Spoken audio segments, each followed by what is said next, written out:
I don't have any trouble admitting that I'm a racist.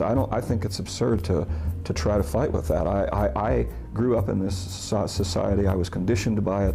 I think internally in my psyche, I have grounded and rooted those attitudes, and I see it in me all the time.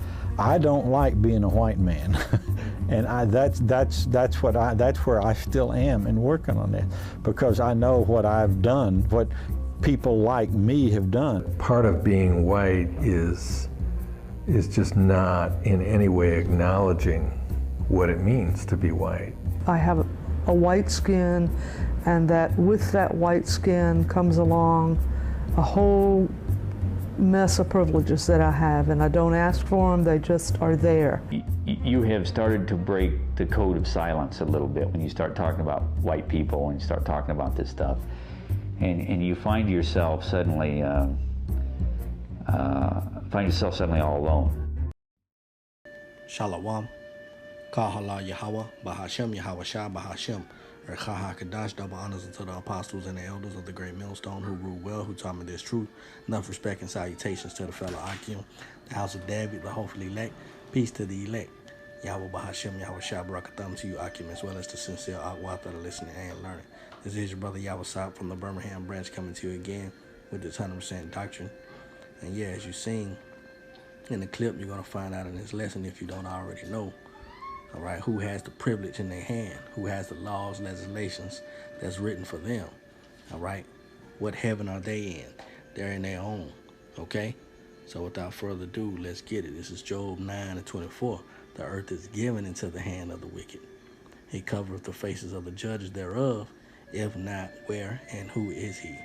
So this is a power has been given to something, all right? The earth, in this case, and this scripture tells you, it's been given to the wicked by Yahweh Bahashem Yahweh Shah. And this devil has covered the faces, and he has extolled himself through the clouds, all right? He's uppity, and he has privilege. So without further ado, let's get it again. How they got turned into British and Scotch people, how those people got turned into white people? No. Have you ever thought about that? I'm not a history buff.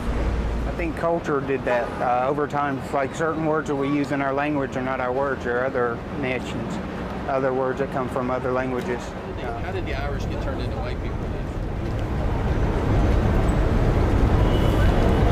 That's a good question. What scheme? What deception? In 1681, white will appear in a legal document for the first time in history when Virginia bans Africans from marrying whites. One law of dozens creating and separating the races. Blacks across the colonies will be enslaved for life. And this is what took place, all right? This is how they kept running circles around Negroes, Latinos, Native Americans, and thus far, the nation's at bay as well. Because of what? One stroke of a pen. Daniel 8:25 tells us, and through his policy, also he shall cause craft to prosper in his hand. And this is how they came about on the shores of the so-called Americas. Paperwork and pens. It says, and he shall magnify himself in his heart. And you see that through this video. How proud these devils are looking.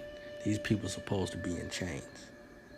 And by peace shall destroy many, and he shall also stand up against the prince of princes, but he shall be broken without hand. That's right. And by peace he has destroyed many. He come to certain third world, second world countries, all right, plundering, pillaging, murdering, all right, under the banner of peace, only to be left desolate when they extract all the resources out that place they got their eye set up on. You see? So this devil is by no means not guilty. The reality is that those persons who are white and who are considered white and treated as such in this society, by virtue of being white and treated that way, have had to give up who they really were. If they were Russian American, my father's side of the family, grandfather's side, great-grandfather came here from Russia in 1910, he had to give up what it meant to be a Jew, a Russian Jew from Eastern Europe, to become an American, which really meant to become white. The Irish had to do the same thing. The Italians had to do the same thing. The Greeks had to do the same thing. All these European ethnics who were not white Anglo-Saxon Protestants had to give up their actual identities for the sake of whiteness. And see, we're here to tell you what the scriptures say, all right? The actuality is that they didn't have to give up their nationality. They was running from their nationality, as they always have been doing. They've been running from justice since the beginning. We got it here, Genesis 4 and verse 9. And the Lord, Yahweh Yahushua, said unto Cain, where is Abel thy brother? And he said, I know not. Am I my brother's keeper? So right here you have a symbol, an act of rebellion, an act of lying. There's no truth in them. You see? Act of resistance. And he said, what's that? What hast thou done? The voice of thy brother's blood crieth unto me from the ground. And just like all the other Israelites, all right, blood is crying unto Yahweh Bahashem Yahushua, right? For being unjustly murdered, being held, people not guilty. You see? It says, and now art thou cursed from the earth, which hath opened her mouth to receive thy brother's blood from thy hand. And that's right. And this is the stigma that you get on your being that you are the red Hebrew Edomites. You see? It says, when thou tillest the ground, it shall not henceforth yield unto thee her strength. A fugitive, there it is, and a vagabond shalt thou be in the earth. That's right. Because you understand that the ground is not yielding forth its fruit. That's why you got GMOs, modified meats grown in labs, 3D printed. You got chemtrails, all right? You have fruits with no seeds. Everything is turned upside down. You understand? And this is why he's doing and going to these extreme measures. You see? The earth is not yielding forth its fruit. But that vagabond, this is why he changes identity to identity to identity. A person who wanders from place to place without a home or job. His place supposed to be in Mount Seir, south of Jerusalem, right? But where he at? You know, he neither keepeth at home. You understand? And this is the scriptures explaining who this man is. And here is their tongue telling on themselves.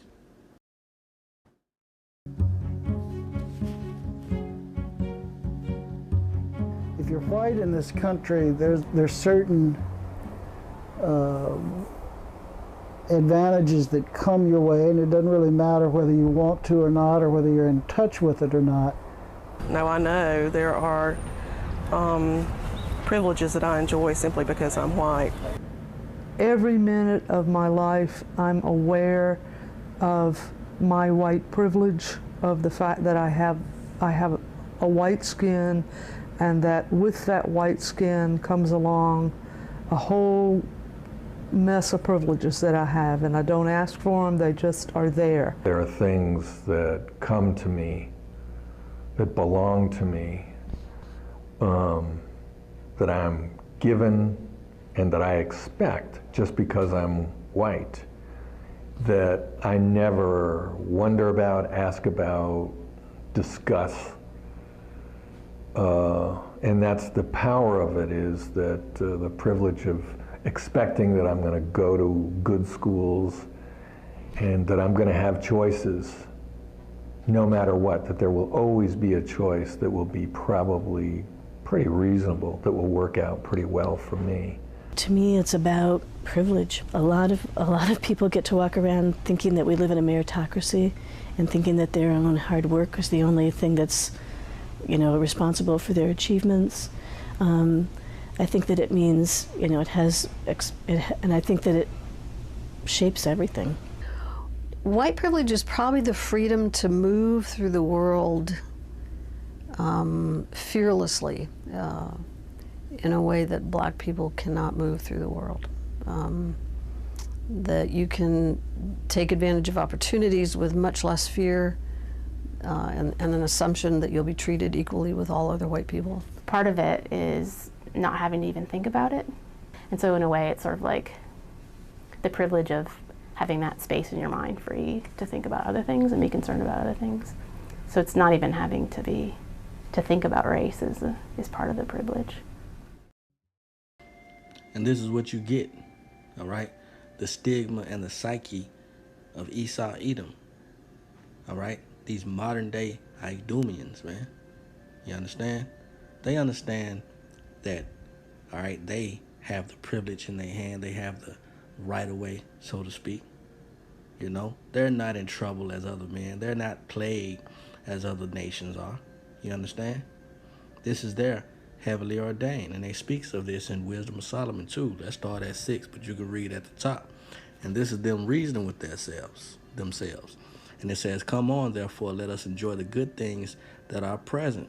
Yeah, the lake houses, the beach houses, all right? The four-wheelers, the mud riding, all right? They're born at all adventure. And let us speedily use the creatures like as in youth. Let us fill ourselves with costly wine and ointments, you see? And let no flower of the spring pass by us. Because they done plucked and pillaged and extracted all the resources. They done choked this place dry, man. You know? This is these devils' intents because they know their life is but a vapor. It says, let us crown ourselves with rosebuds before they be withered, and they're knowing that destruction is nigh. They know that their rulership is not going to last forever. You understand? They know that it's going to come to a halt by thermonuclear warfare, man. You see? That's why they're crowning themselves with rosebuds, you know, a form of royalty. You see? Verse 9, let none of us go without his part of our voluptuousness, because Isaac blessed Esau, all right, with the fatness of the world, roughly paraphrasing, along with the sword. You see? So this is the voluptuousness of his kingdomship, you know, his rulership, his kingdom, his domain. Again, Job 9:24. You see? So none of them, all right, are in trouble as other men. But as we see today and taking place, the curses are turning.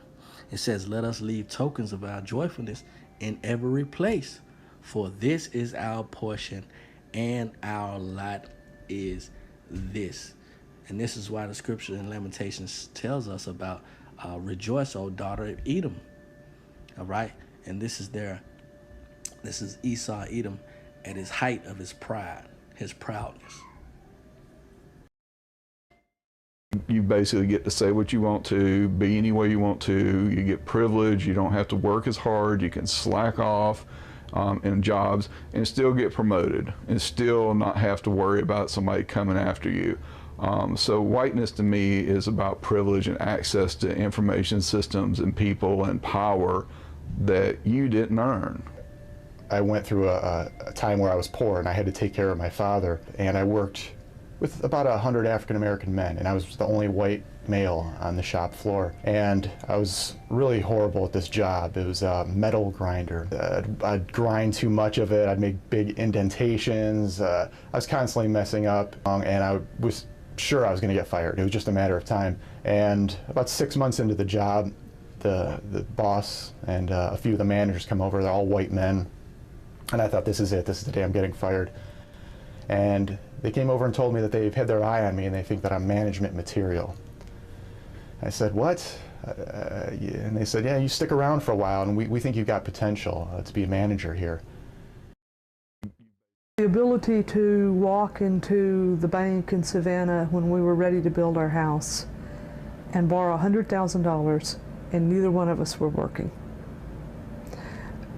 I mean, that to me, that is just so incredible that we could do that. I mean, of course we had to present, you know, we had to give them facts and figures and all that kind of thing. But, you know, if you were a person of color and you walked in and you said, well, we're neither working and they're going to loan you $100,000, I don't think so.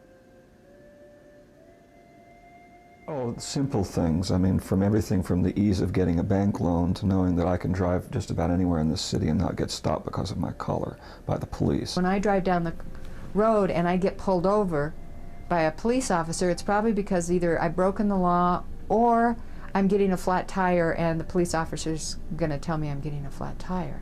Well, when I get pulled over, I don't get tickets, you know. I'm a white woman, middle class, in a minivan. I get pulled over all the time for speeding. And it's almost become a joke. And then, you know, the police officers apologized to me for pulling me over, you know. And I know if I was a person of color, you know, that wouldn't happen, you know. I know that I would be pulled over a lot more if I was a person of color because I speed every day. And so I get stopped, they look at my license, and then they let me go, you know. And that's the pride of Esau, man. All right? This is the psyche of this cave beast that should be in chains. The pride just oozes off these individuals, man. Off these Babylonians, these modern day Egyptians. You understand? But guess what? Yahweh Shem Yahushua, hey, he has another thing ready for you people, man. This is Jeremiah 49:16. Thy terribleness hath deceived thee, and the pride of thine heart. And this is rebutted in Obadiah, the 3rd verse. It says, O thou that dwellest in the clefts of the rocks, that holdest the height of the hill, though thou shouldest make thy nest as high as the eagle, I will bring thee down from thence, saith the Lord, Yahweh Yahushua. And that's what's going to take place. You know what I'm talking about? Yahweh Hashem Yahushua has already decreed it. He's already uttered it. All right? By the way of his prophets, man. That your the terribleness have deceived thee, and it deceived the world. You see? And these are just some, all right, average Joe, 6-pack, you know, cold cut eating ass people, man. You know? These are just the average Edomites, the average American, man. You know? But you see how pride oozes off these devils, man. Knowing they have the privilege, knowing everything, all right, is in, you know, works in their favor. You see? And the scripture tells you also that what? Also Edom shall be a desolation. This is America, right? Everyone that goeth by it shall be astonished and shall hiss at it all the plagues thereof. That's right, man. And that ultimate plague is going to be by those ICBMs, man. Those nuclear thermal missiles. You see? Those multiple warheads. All right? That's packed up in each missile. So let's end this off here. Jeremiah 16. You can start at 16, but we want to get straight to the point. Verse 19. It says, O Lord, my strength and my fortress, and my refuge in the day of affliction. The Gentiles shall come unto thee from the ends of the earth. Now, when you look at this scripture in perspective, you got to understand that the Lord is our strength. He's our refuge. He will be our refuge, Lord willing, in the day of affliction, in the day of Jacob's trouble. All right? But in the kingdom, the Gentiles shall come unto thee from the ends of the earth. They're coming from all places, all nooks and crannies. All right? Whether you're a Floridian or whether you're a Californian, whether you're a New Yorker, all right, or a Montanian, you're coming. It says, and shall say, what they're going to say, surely our fathers has inherited lies. Let's read that again. Surely our fathers have inherited lies, vanity, and things wherein there is no profit.